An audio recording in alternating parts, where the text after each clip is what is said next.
اهلا وسهلا ومرحبا بكم جميعا بقناة Arabic learning academy. آج ہم لوگ انشاءاللہ دو قصیدوں کا MCQs پڑھیں گے۔ ان میں سے سب سے پہلا قصیدہ ہے یہ فرزدق کا قصیدہ، جو کہ انہوں نے علی زین العابدین کی تعریف میں کہا تھا، ٹھیک ہے۔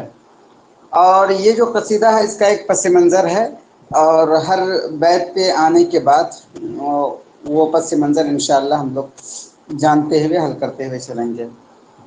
تو چلیے، سب سے پہلا سوال کیا ہے اس کا کہ یہ بہت مشہور بات ہے کہ من قال البیت التالی، نیچے دیے ہوئے شعر کس نے کہا؟ هذا الذي تعرف البطحاء وطأته والبيت يعرفه والحل والحرم۔ تو پہلے بتائیں پھر اس کی تشریح کریں گے۔ یہ کس نے کہا یہ قصیدہ، یہ شعر بیت هذا الذي تعرف البطحاء؟ تو یہ فرزدق نے کہا۔ آپشن 1۔ جی، تو یہ فرزدق نے کہا، اور یہ شعر یاد رکھیے گا کہ یہ فرزدق نے کہا کیونکہ یہ بہت ہی مشہور شعر ہے اور یہ پوچھا جا سکتا ہے کس نے کہا ہے یہ۔ چلیے اس شعر کا ترجمہ پڑھتے ہیں۔ هذا الذي تعرف البطحاء وطأته، هذا من سے جانتے ہیں، تعریف من سے ہوتا ہے عرف یعرف جاننا، البطحاء جگہ کا نام ہے، وطأۃ کا مطلب ہوتا ہے موضع القدم، ٹھیک ہے، موضع القدم یعنی کہ قدم کے نشانات، ٹھیک ہے۔ تو هذا الذي، یہ وہ شخص ہے کہ بطحا بھی وطأته اس کے قدم کے نشان کو جانتا ہے، والبیت یعرفه والحل والحرم، اور بیت الحرام بھی اس کو جانتا ہے اور حل و حرم بھی جانتا ہے۔ اور حل و حرم جو ہے دو جگہ ہیں، تو مطلب یہ ہوا کہ یہ وہ شخص ہیں جس کو پوری دنیا جانتی ہے۔ یہ جو شعر ہے اس کا ایک پس منظر ہے، وہ پس منظر کیا ہے؟ آگے چلیے، آگے اس کا پس منظر پڑھیں گے، ابھی بس اتنا سا ترجمہ یاد رکھیں، اور یہ شعر کس نے کہا ہے وہ یاد رکھیں کہ فرزدق نے کہا ہے۔ ہاں، یہ والا میرے۔ دوسرا سوال ہے الی من یشیر الشاعر فی کلمۃ ھذا الذی فی البیت التالی، کہ شاعر جو ہے ھذا الذی کلمے میں کس طرف اشارہ کر رہے ہیں؟ یہ دیکھیں ھذا الذی جو آیا ہے تو ھذا الذی سے کس طرف اشارہ کر رہے ہیں؟ تو آپشن دیکھیے، آپشن 1 ہے ہشام بن عبد الملک، 2 ہے عبد الملک، 3 ہے علی بن حسین، اور 4 ہے حمام بن غالب۔ تو اس کا صحیح آپشن کیا ہے اس کو سمجھنے کے لیے؟ علی بن حسین۔ جی، آپشن 3 ہوگا صحیح۔ تو وجہ یہ ہے کہ آپشن 3 کیوں صحیح ہوگا؟ ریزن یہ ہے کہ ہشام بن عبد الملک جو ہے یہ کراؤن پرنس تھے، ہاں، جس کو بولتے ہیں ولی العہد۔ یہ بیٹا تھے کس کے؟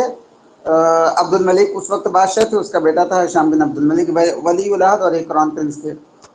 تو یہ گئے تھے حج کرنے، حج کرنے گئے تو لوگوں کی بھیڑ تھی، اب ان کو حجر اسود کا استلام کرنا تھا، حجر اسود کا، ٹھیک ہے۔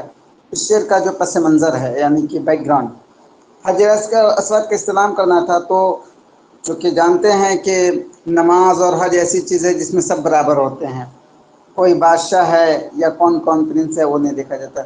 تو ہشام بن عبد الملک نے دیکھا کہ لوگوں کی ایک بھیڑ ہے، تو یہ جو ہے ایک اونچی جگہ لگا کر کے اس کو استلام کرنے لگے، مطلب یہ کہ حجر اسود کو چومنے لگے۔ چونکہ حجر اسود کو چومنے کے 2 طریقہ، ایک یہ کہ جا کر کے، اور یہ ہے کہ اگر بھیڑ ہے تو بس دور ہی سے، وہ نہیں بولتے ہیں فلیگ، کیا ایک ورڈ بولا جاتا ہے فلیگ، ایسے کچھ ورڈ بولا جاتا ہے، دور ہی سے ہاتھ کا اشارہ کرتے ہیں، تو وہی ہے اسلام۔ تو اب ہوا یہ کہ ہشام بن عبد الملک جو تھے تو یہ کراؤن پرنس ہوتے، لیکن لوگوں کی بھیڑ نے خالی نہیں کیا ان کو وہاں جانے کے لیے۔ اسی وقت آ گئے یہ علی بن حسین، ٹھیک، علی بن حسین آئے تو ان کو دیکھ کر کے ہی بھیڑ نے خالی کر دیا اور یہ گئے استلام کیا۔ تو اسی وقت ہشام بن عبد الملک نے ایک وہ لہجے میں، روگین لہجے میں، تجاہل عارفانہ جس کو بولتے ہیں، اس نے پوچھا یہ کون ہے؟ تو پھر اسی وقت یہ فرزدق صاحب وہیں تھے، تو انہوں نے کہا تھا ھذا الذی تعرف البطحاء وطأته، تو یہ وہ ہے جس کو بطحا بھی جانتا ہے اور ان کے قدم کے نشانات کو، وطأته سے قدم کے نشانات، موضع القدم، ان کے نشانات کو بطحا بھی جانتا ہے اور بیت بھی جانتا ہے، والحل والحرم، اور حل و حرم سب جانتا ہے۔ تو یہ جو حاضر لفظی ہے نہ کہ ہشام بن عبد الملک اور نہ ہی عبد الملک اور نہ ہی حمام بن غالب، ہمارے کون ہی افرزدق ہیں۔ چلیے دوسرا شعر کیا ہے، یہ شعر کا جواب آپ لوگ خود دیں گے چونکہ نہ والا ہے۔ فی ای حالۃ من الاعراب توجد کلمۃ عباد فی البیت التالی، تو اعراب کی کس حالت میں ہے لفظ عباد؟ لفظ عباد یہ جو ہے عباد یہ کس حالت میں ہے؟ مجرور، منصوب، مجزوم، بتائیں عباد۔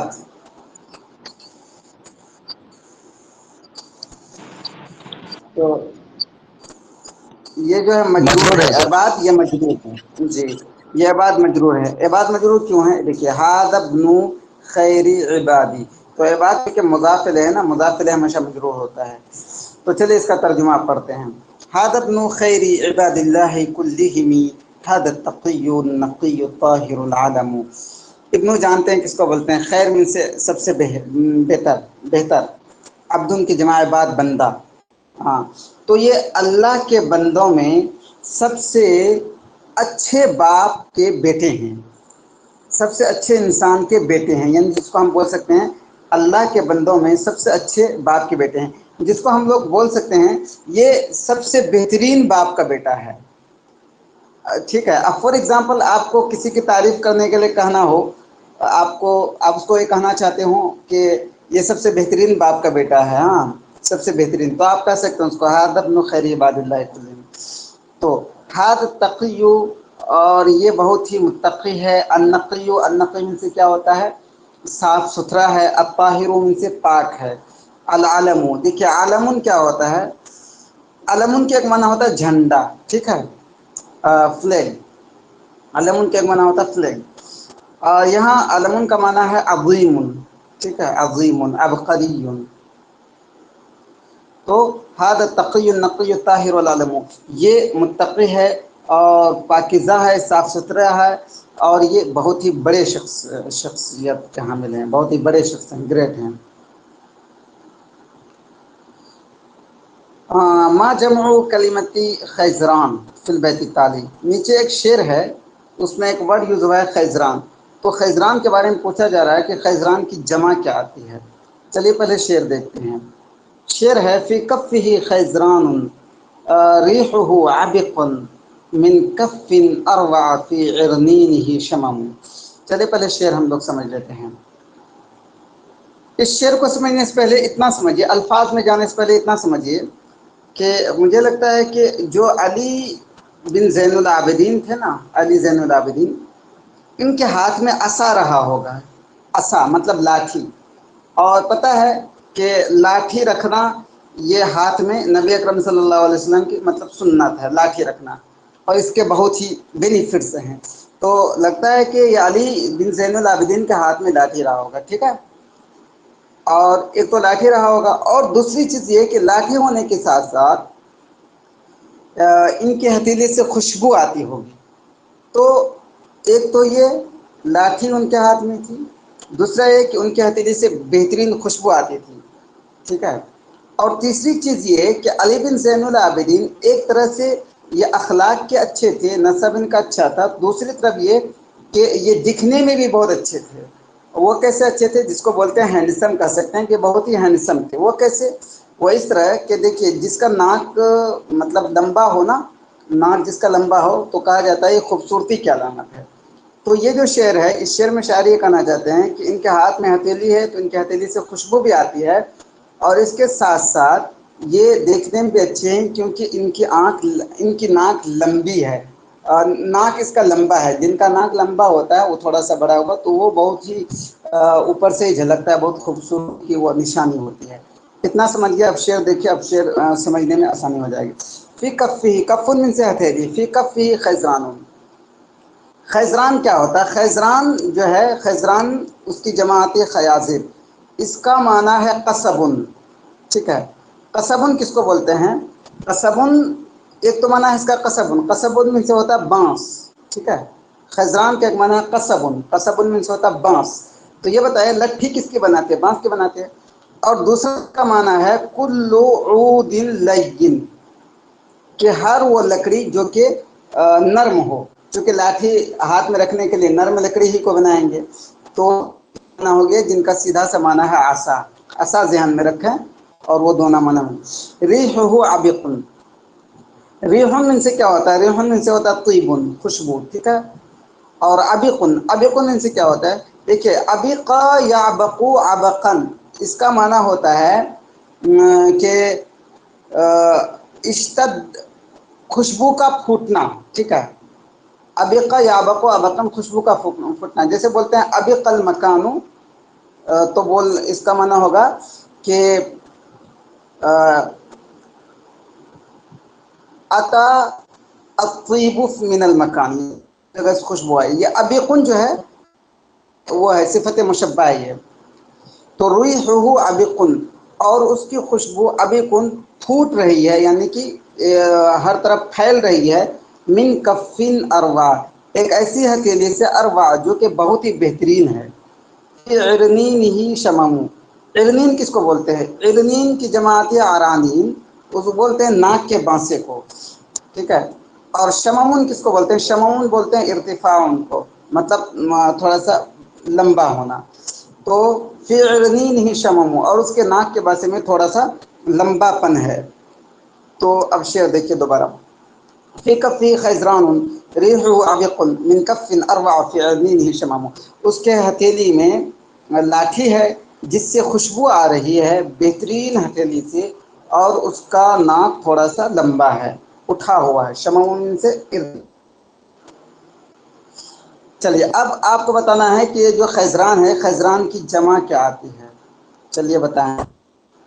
خیزرون، خیازر، اور خضر، آپشن 2 اور جی چوتھا ہے لیسا تو جی آپشن نمبر 2 صحیح ہے، خیزرون کی جمع آتی ہے، خیزرون کی جمع آتی ہے خیازر، آپشن نمبر 2۔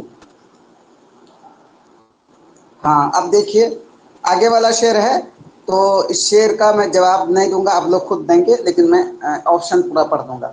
اب دیکھیے سوال نمبر 5 ہے، ماذا یقصد الشاعر بالبیت التالی، شاعر نیچے والے شعر سے کیا مراد لیتے ہیں؟ فی کف خیزران ریحہ عبق من کف اروع فی عرنینہ شمم، تو کیا مراد لیتے ہیں؟ تو نمبر 1 دیکھیے، تنبعث الرائحة الطیبة من کف الممدوح، ممدوح کے ہتھیلی سے، دیکھیے انبعاث، ینبعث، انبعاث کا مطلب ہوتا ہے خوشبو کا بکھرنا، خوشبو کا پھیلنا، تو تنبعث الرائحة الطیبة، رائحہ طیبہ میں سے خوشبو، خوشبو بکھر رہی ہے، پھیل رہی ہے، من کف الممدوح، ممدوح کی ہتھیلی سے۔ دوسرا ہے قصبۃ انف الممدوح مرتفعۃ مع حسنها واستوائها، ممدوح کے ناک کی ہڈی مرتفعۃ اٹھی ہوئی ہے، مع حسنها واستوائها، اس کے حسن کے ساتھ اور اس کے برابری کے ساتھ۔ دیکھیے یہاں ایک ورڈ یوز ہوا ہے استوائها، استوائها اس وجہ سے یوز ہوا ہے کہ اگر ناک کی ہڈی بالکل پوری مطلب بہت زیادہ لمبی ہو تو پھر وہ خوبصورتی نہیں ہوتی ہے، بلکہ برابری کے ساتھ لمبا ہونا چاہیے وہ۔ تو تیسرا آپشن ہے کل من الاثنین، یعنی کہ یہ جو شعر ہے اس کا مطلب دونوں ہے، اور چوتھا آپشن ہے لیسا ای واحد من الثلاث۔ تو بتائیں ماذا یقصد الشاعر بالبیت التالی؟ آپشن 3 جی آپشن نمبر 3 صحیح ہوگا بالکل۔ کیوں؟ وجہ یہ ہے کہ تنبعث الرائحة الطیبة من کف الممدوح سے اس شعر میں ہے، اور قصبۃ انف الممدوح مرتفعۃ مع حسنها واستوائها یہ دوسرے شعر میں ہے۔ چلیے سوال نمبر 6 ہے، ما معنی عرنین، عرنین کا کیا معنی ہوتا ہے؟ فی البیت التالی، نیچے دیے ہوئے شعر میں۔ اب یہ شعر ہے فی کف خیزران ریحہ عبق من کف اروع فی عرنینہ شمم، تو یہ جو ورڈ آیا ہے عرنین، عرنین کا کیا معنی ہے؟ تو بتائیے۔ نمبر 1 ہے ما صلب من عظم الانف حيث يكون الشمم، صلبہ من سے کیا ہوتا ہے؟ سخت ہونا، کہ ناک کی وہ آپشن 1 جو کہ سخت ہو، اور اس جگہ جہاں پہ کہ تھوڑی سی اٹھی ہوئی ہو۔ نمبر 2 ہے کہ کان کی وہ ہڈی، سخت ہڈی، اور تیسرا ہے الکف، ہتھیلی، چوتھا ہے الراحہ، راحہ من سے بھی ہوتا ہے ہتھیلی۔ آپشن 1 سر، تو آپشن نمبر 1 صحیح ہوگا۔ آپشن 1 ارنین کا معنی ہوتا ہے ناک کا بانسا، جس کو عربی میں کہتے ہیں ما صلوبہ من اضمنہ۔ اب سوال نمبر 7 ہے من ای باب تشتق کلمۃ یغضی فی البیت التالی، لفظ یغضی جو ہے کس باب سے مشتق ہے نیچے دیے ہوئے شعر میں؟ شعر وہ یہاں ہے، باب افعال یہ ہے یغضی حیاء و یغضی من محابتہ فلا یکلم۔ جی تو یہ جو ہے باب افعال سے ہے، یغضی حیاء۔ جی اغضا یغضی اغضاء افعل یفعل افعالا، تو باب افعال سے۔ اب چلیے ماذا یقصد الشاعر بالبیت التالی، شاعر نیچے والا شعر سے کیا کہنا چاہتے ہیں؟ چلیے شعر پڑھتے ہیں، پھر آگے آپ جواب دیں گے۔ شعر ہے کہ یغضی حیاء، اغضا یغضی من سے ہوتا ہے خفض یخفض تخفیضا، تخفیض النظر، یعنی کہ نظر نیچی رکھنا، اس کو بولتے ہیں یغضی۔ یغضی حیاء، وہ حیا کی وجہ سے نظر نیچی رکھتے ہیں۔ کون؟ زین العابدین کی ایک خاصیت یہ ہے کہ یہ خود حیا کی وجہ سے نظر نیچی رکھتے ہیں۔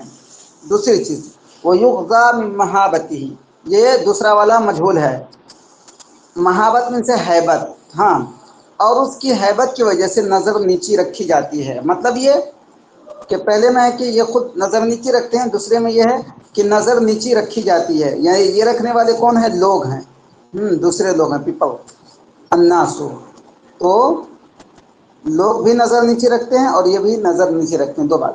اور تیسری ہے فلا یکلم الا حین یبتسم، کلم یہاں پہ کلم یکلم یہاں پہ مجہول ہے، فلا یکلم، اور ان سے بات نہیں کی جاتی ہے، کن سے؟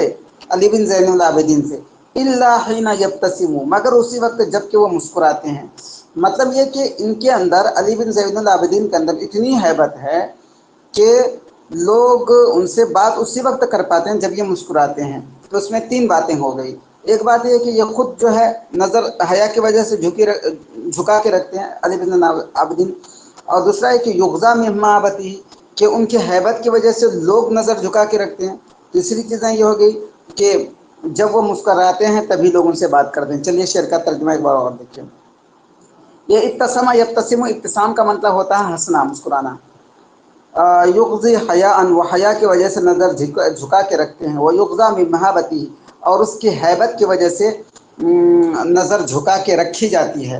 فلا یکلم الا حین یبتسم، اور اس سے بات نہیں کی جاتی ہے مگر اسی وقت جب کہ وہ مسکراتے ہیں، یعنی جب وہ مسکراتے ہیں تب ان سے بات ہوتی ہے۔ تو چلیے سوال نمبر 8 ہو گیا، تو اس میں آپ بتائیں کہ ماذا یقصد الشاعر بالبیت التالی، شاعر نیچے والے شعر سے کیا کہنا چاہتے ہیں؟ دیکھیے آپشن، پہلا آپشن ہے یخفض زین العابدین بصرہ حیاء، خفضہ میں سے نظر جھکا کے رکھنا، زین العابدین اپنی نظر جھکا کے رکھتے ہیں حیا کی وجہ سے۔ اور دوسرا آپشن ہے الناس یخفض، الناس یخفضون، یخفضون نہیں، یخفضون ہونا چاہیے، وہ بھول سے ہو گیا، یخفضون، الناس یخفضون ابصارهم من محابت زین العابدین، کہ لوگ اپنے نظر جھکا کے رکھتے ہیں زین العابدین کی ہیبت کی وجہ سے۔ اور تیسرا ہے لا یستطیع الناس التکلم معه الا عندما یبتسم، کہ لوگ ان سے بات نہیں کر سکتے ہیں مگر اسی وقت جب کہ وہ مسکراتے ہیں۔ تو اور چوتھا ہے کل من الصلاۃ، تو بتائیں شاعر سے کیا کہنا آپشن چاہتے فور۔ ہیں؟ جی آپشن نمبر 4 صحیح ہوگا، کیونکہ میں شاعر تینوں باتیں کہنا چاہتے ہیں، 1 والا بھی، 2 والا بھی، 3 والا بھی، اس وجہ سے آپشن نمبر 4 صحیح ہوگا کل من الصلاۃ۔ چلیے سوال نمبر 9 ہے ماذا یرید الشاعر بالبیت التالی، شاعر نیچے والے شعر سے کیا مراد لیتے ہیں؟ چلیے پہلے شعر ہم لوگ سمجھ لیتے ہیں۔ فلیس قولک من ھذا بضائر، العرب تعرف من انکرت والعجم۔ اس شعر کا پس منظر آپ کے ذہن میں ہے کہ ہشام بن عبد الملک نے کہا تھا کہ ہشام، ایک منٹ رکیے گا تھوڑا سا،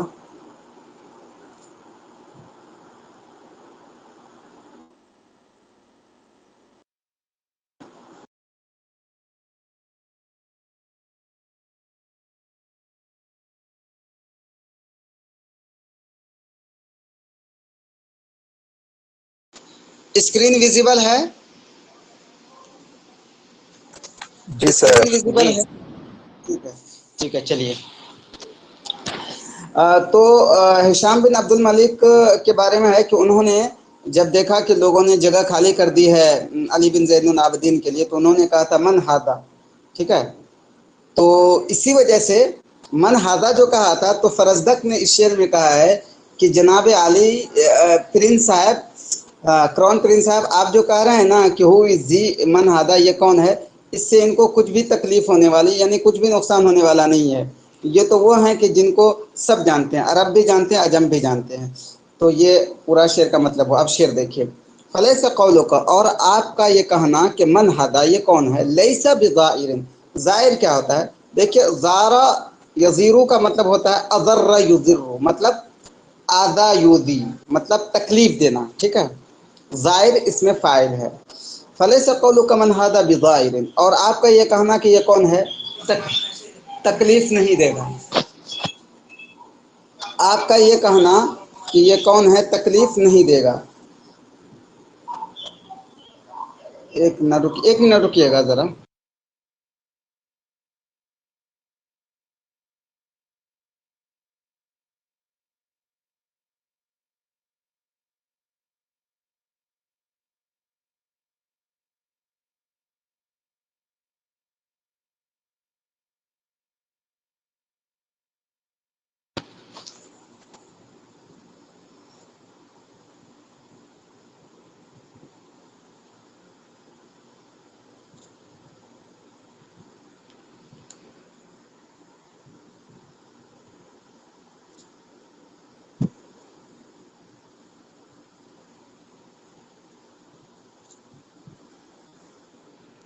جی، تو فلیس قولک من ھذا بظائر، کہ آپ کا یہ کہنا کہ یہ کون ہے بظائر، تکلیف دینے والی بات نہیں ہے، یعنی کہ ان کو نقصان دینے والا نہیں ہے. العرب تعریف من انکرت والعجم، کہ جس کو آپ اگنور کر رہے ہیں. انکار کا ایک معنی ہوتا ہے کہ رفض، اور یہاں ہم کہہ سکتے ہیں اگنور کرنا، انکار کرنا، کہ جس کو آپ نکار رہے ہیں، یعنی جس کے بارے میں آپ اگنور کر رہے ہیں، کہ اس کو وہ ہے کہ تعریف عرب بھی اس کو جانتا ہے، والعجم، اور عجم بھی جانتا ہے. تو شعر، اب آپ چلیے اصل آپشن پہ کہ ماذا یرید الشاعر بالبیت، شاعر نیچے دے ہوئے شعر میں کیا کہنا چاہتے ہیں. تو دیکھیے نمبر 1 ہے، آواز آ رہی ہے؟ جی آواز آ رہی ہے میری؟ اچھا ٹھیک ہے. نمبر 1 ہے، لا يقلل من شأنه تجاهلك إياه ولا يضره لو أنكرته. لا يقلل من شأنه، دیکھیے قلل من الشان کا مطلب ہوتا ہے کسی کا شان اور کسی کا مرتبہ گھٹانا. تجاہل سے ہوتا ہے کہ کسی کو اگنور کرنا جان بوجھ کر کے. تو ان کا مرتبہ نہیں گھٹائے گا آپ کا اسے اگنور کرنا. ولا یضرہ لو انکرتہ، اور آپ اگر اس کو نکاریں تو اس کو تکلیف نہیں دے گا، اس کے لیے نقصان کا سبب نہیں ہوگا. لا یجہل العرب والعجم بمن انکرتہ، دیکھیے یہاں پہ ایک ورڈ ہے لا یجہل، اس پہ غور کیجیے گا. جس کا آپ انکار کر رہے ہیں یہ وہ شخص ہیں کہ اس کو نہ عرب اور نہ ہی عجب اس کو نہ ہی جانتا ہو، نہیں یعنی کہ اس کے بارے میں جہالت اختیار نہیں کرتا ہے، یعنی اس کے بارے میں لوگ اپنی ناواقفیت کا اظہار نہیں کرتا ہے. ٹھیک ہے، یہ لا یجہل پہ. دیکھیے ایک ورڈ ہے جہیلا. جہیلا بھی کا مطلب ہوتا ہے کسی کے بارے میں ناواقفیت کا اظہار کرنا، ارے میں اس کو نہیں جانتا ہوں. لیکن یہاں لا یجہل، ناواقفیت کا اظہار نہیں کرتا ہے، مطلب یہ کہ عرب و عجم اس کو جانتا ہے. تو یہ مطلب ہو. اور تیسرا آپشن ہے کل من الاثنین، چوتھا ہے لیسا یوحد من ثلاث. تو بتائیں کون سا آپشن صحیح ہوگا؟ کیا کہنا چاہتے ہیں؟ آپشن 3. جی آپشن 3 صحیح ہوگا. ٹھیک ہے. سوال نمبر 10 ہے، ماذا یقصد الشاعر بالبیت التالی، شاعر نیچے دیے ہوئے شعر سے کیا کہنا چاہتے ہیں. شعر دیکھیے، منشقۃ من رسول اللہ نبعته طابت عناصره والخیم والشیم. انشقہ من سے ہوتا نکلنا، منشقۃ وہ ہے اس میں مفعول ہے. نبعۃ کا مطلب ہوتا ہے اصل، نبعۃ کا مطلب ہوتا ہے اصل، مطلب جڑ، جس کو بولتے ہیں جڑ. اور دوسرا ورڈ ہے جذر، اس کی جماعت ہے جذور. ٹھیک ہے، اس کی جڑ، اس کی بنیاد، ہاں اس کا روٹ، ہاں عربی انگلش میں بولتے ہیں روٹ، اس کا روٹ من رسول اللہ، رسول اللہ صلی اللہ علیہ وسلم سے نکلا ہوا ہے. اس کی جڑ رسول اکرم صلی اللہ علیہ وسلم سے نکلی ہوئی، یعنی مطلب یہ کہ ان کا جو نسب ہے وہ رسول اکرم صلی اللہ علیہ وسلم تک پہنچتا ہے۔ تو اب دوسرا شعر ہے، طابت عناصرہ، تو اس کے عناصر یعنی مطلب ایک ان کا نسب، طابت، طابہ یطیبو کا مطلب ہوتا ہے کہ اچھا ہونا، تو اس کے عناصر بھی اچھے ہیں، والخیم والشیم، اور اس کے گھرانہ بھی اچھا ہے، والشیم ان کا اخلاق بھی اچھا ہے۔ یہ دیکھیے اصل میں خیمتن کی جمع آتی ہے خیمن، خیمن سے کیا ہوتا ہے ٹینٹ، ہاں تو ٹینٹ بھی اچھا ہے تو کیا مطلب ہوگا، مطلب اس کا گھر اچھا ہے، گھر اچھا سے مطلب ان کا گھرانہ اچھا ہے۔ وشیم، شیم کا مطلب کیا ہوتا ہے، شیمتن کی جمع آتی ہے شیم، شیمتن کی جمع آتی ہے شیم، اس کا مطلب ہوتا ہے کہ خلقن، خلقن۔ تب ان دونوں شعر کا مطلب یہ ہوا کہ ان کی جو جڑ ہے رسول اکرم صلی اللہ علیہ وسلم سے ملتی ہے، اور ان کے اخلاق بھی اچھے، ان کا گھرانہ سب اچھا ہے۔ تو اب بتائیں کہ اس شاعر اس شعر سے کیا مراد لیتے ہیں، تو بتائیں، جذور الممدوح ممدوح تنتمی الی رسول اللہ، ممدوح کا جڑ رسول اکرم صلی اللہ علیہ وسلم تک منسوب ہے یعنی پہنچتا ہے، نمبر 1۔ نمبر 2، الممدوح طیب الطبیعہ، ممدوح اچھی طبیعت کے مالک ہیں۔ نمبر 3، الممدوح طیب الشیمہ، ممدوح اچھے اخلاق والے ہیں۔ آپشن ہاں، اور چوتھا آپشن ہے کل من الثلاث، تو بتائیں آپشن کون سا 4 سر۔ آپشن صحیح ہوگا؟ جی آپشن 4 فور صحیح سر، ہوگا۔ آپشن 4۔ جی، تو اس شعر سے شاعر تینوں باتیں کہنا چاہتے ہیں، منشقۃ من رسول اللہ نبتوں سے جو تینوں آپشن میں جو وہ تینوں باتیں کہنا چاہتے ہیں۔ چلیے سوال نمبر 11 ہے، ماذا غیر صائب عن کلمۃ بوادر، بوادر کے بارے میں کون سی بات غیر صائب یعنی کہ صحیح نہیں ہے، غیر صائب، غیر صحیح، یہ ورڈ پہ غور کیجیے گا، بوادر۔ تو شعر ہے نیچے دی ہوئی، یہ جو ورڈ ہے نا بوادر، لا تخشى بوادرہ، تو کون سی بات بوادر کے بارے میں صحیح نہیں؟ چلیے پہلے ہم لوگ شعر پڑھ لیتے ہیں۔ سهل الخلیقۃ لا تخشى بوادرہ یزینہ اثنان حسن الخلق والشیم، خلیقہ طبیعت، ٹھیک ہے، سہل نرم، تو سہل الخلیقہ من سے ہوگا کہ نرم مزاج والے ہیں، نرم طبیعت کے مالک ہیں۔ لا تخشى بوادرہ، دیکھیے بادرتن کی جمع آتی ہے بوادر، ہم کہہ سکتے ہیں کہ غصہ، ٹھیک ہے، لا تخشى بوادرہ، تو وہ نرم مزاج والے ہیں، ان کے غصے سے نہیں ڈرا جاتا ہے، یعنی کہ ان کا غصہ ایسا نہیں کہ جو نقصان پہنچائے۔ یزینہ اثنان حسن الخلق والشیم، زانا یزینو کا مطلب ہوتا ہے کہ کسی چیز کو ڈیکوریٹ کرنا، ٹھیک ہے، مزین کرنا، تو یزین ہو اثنان، دو چیزیں اس کو مزین کرتی ہیں، یعنی دو چیزوں کی وجہ سے وہ اچھے بن جاتے ہیں، وہ کون ہیں؟ اچھا اخلاق اور اچھی طبیعت، اچھا برتاؤ اور اچھی طبیعت۔ تب اس میں بتائیں کہ جو لفظ یوز ہوا ہے بوادر، تو بوادر کے بارے میں کون سی بات غیر صائب یعنی غیر صحیح ہے؟ نمبر 1، بوادر جمع ہے، نمبر 2، مفردها بادرتن، نمبر 3، معناها الحدۃ او ما يبدو من الانسان عند حدته، حدۃ من سے ہوتی تیزی یعنی کہ غصہ، اس کا معنی ہے تیزی، او ما يبدو من الانسان عند حدته، یا انسان کے تیزی کے وقت جو کچھ ظاہر ہوتا ہے یعنی کہ غصہ اور ریئیکشن، تو وہ سب، آپشن 4 تو ہوگا سر۔ جی آپشن 4 سے یہ ہوگا سر جی۔ 4 آپشن۔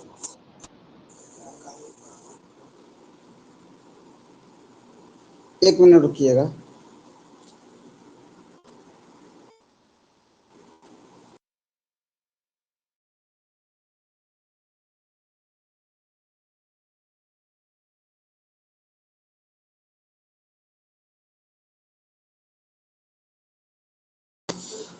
آپ لوگ 2-4 منٹ رکیے گا، تو 2 سے 3 منٹ میں پھر جوائن کرتا ہوں دوبارہ، ٹھیک ہے، 2 سے 3 منٹ۔